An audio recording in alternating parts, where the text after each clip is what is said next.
Hello, my name's Taryn Beaucamp, and this is the recording of my final presentation. I'm going to be talking about some of the projects I've put together for this multimedia class.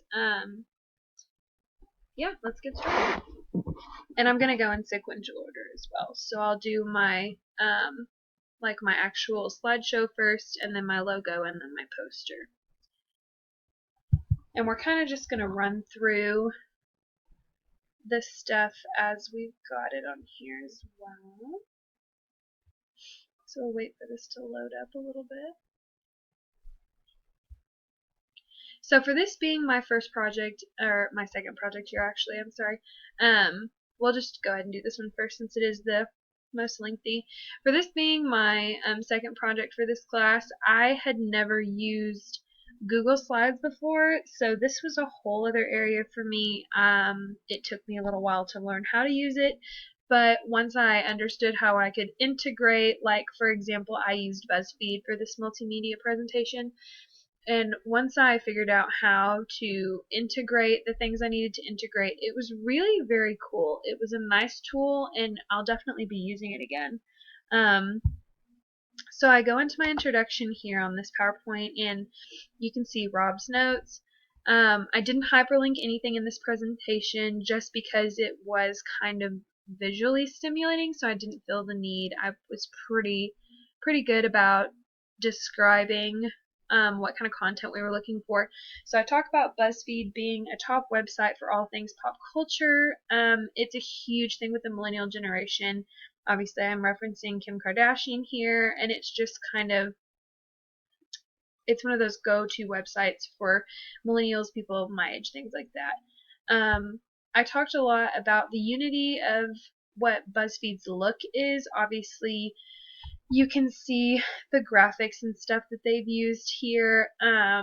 Very real, very blunt, like very upfront and stuff like that. And that really relates on the millennial scale with a lot of people because of how quick we are to want information and how blunt we are and things like that. Here I'm talking about the main element on the BuzzFeed page is focus. So we don't have a lot of like side panels and things like that that aren't BuzzFeed related on the site. They do a really good job of making sure all their stuff's integrated and it draws back to the original website. With the proximity of the BuzzFeed site, we see that they do like small BuzzFeed banners. So like you can see here, like they've got the LOL win, OMG fail, what the crap banner on here, and these are hyperlinks you can click and go into the different areas of the website, which is really nice. For emphasis with the BuzzFeed site, they really are big on alignment. Their stuff is always consistent from their different sections of their websites and stuff, so they always do a really good job on that as well. We sit here in this section of this and talk about how aesthetically pleasing and visually stimulating the BuzzFeed site is and how it's put together.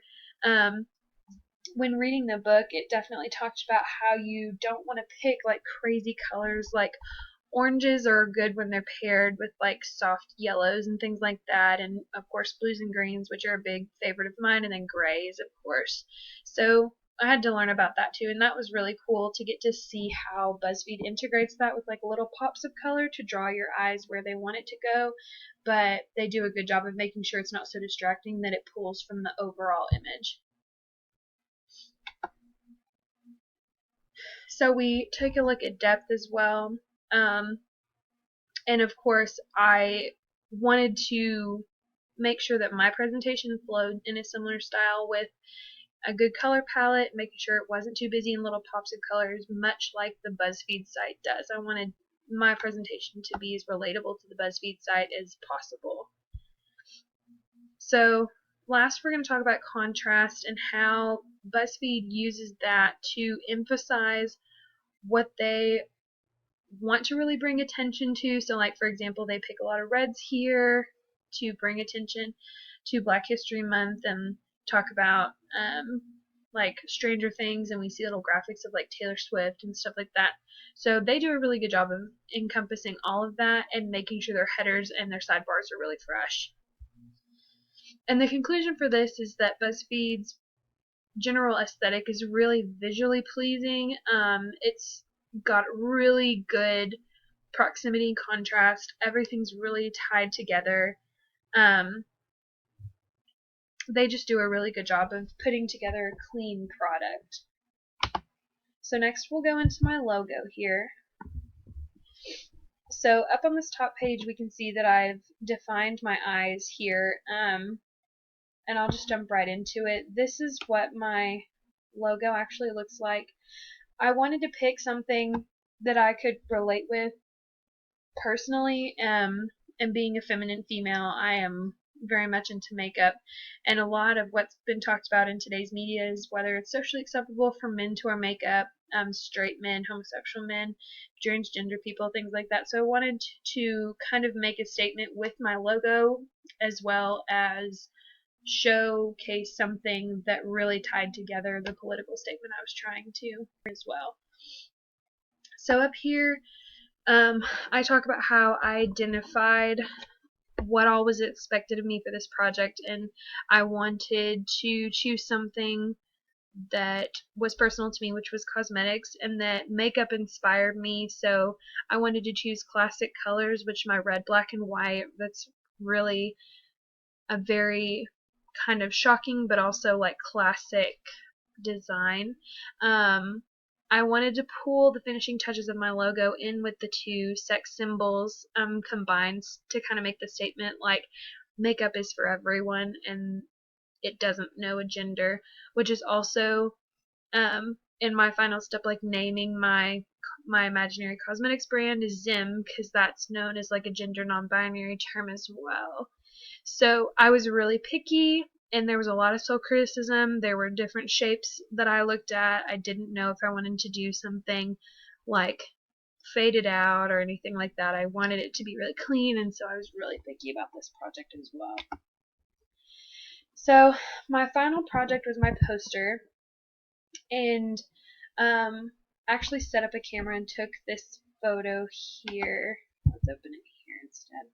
So I actually set up a camera and took this photo. I wanted something kind of figurative, but also something a little bit literal as well.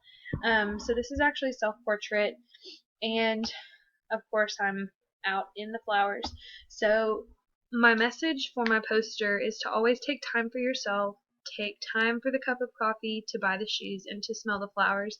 I did want the flowers to be the literal part of this. Of course, we see lots of light color interactions in this photo, and I wanted it to be something simplistic and like really pretty to look at, but something that was also calming, that wasn't disturbing. It was like a relief, like a breath of fresh air.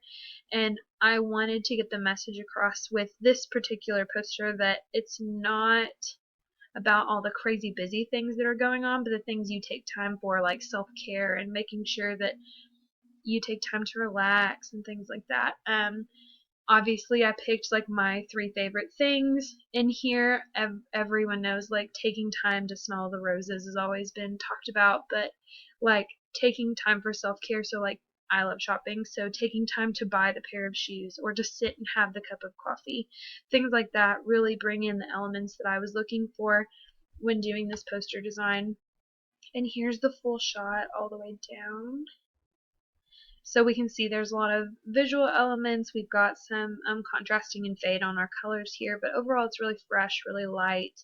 And with the font choice I chose, I wanted it to be clean, just like the rest of the projects and the pictures that I've chosen, but I wanted you, of course, to be able to see it. So it is on a gray tack on the back with white font. Very clean, very simple, very pretty.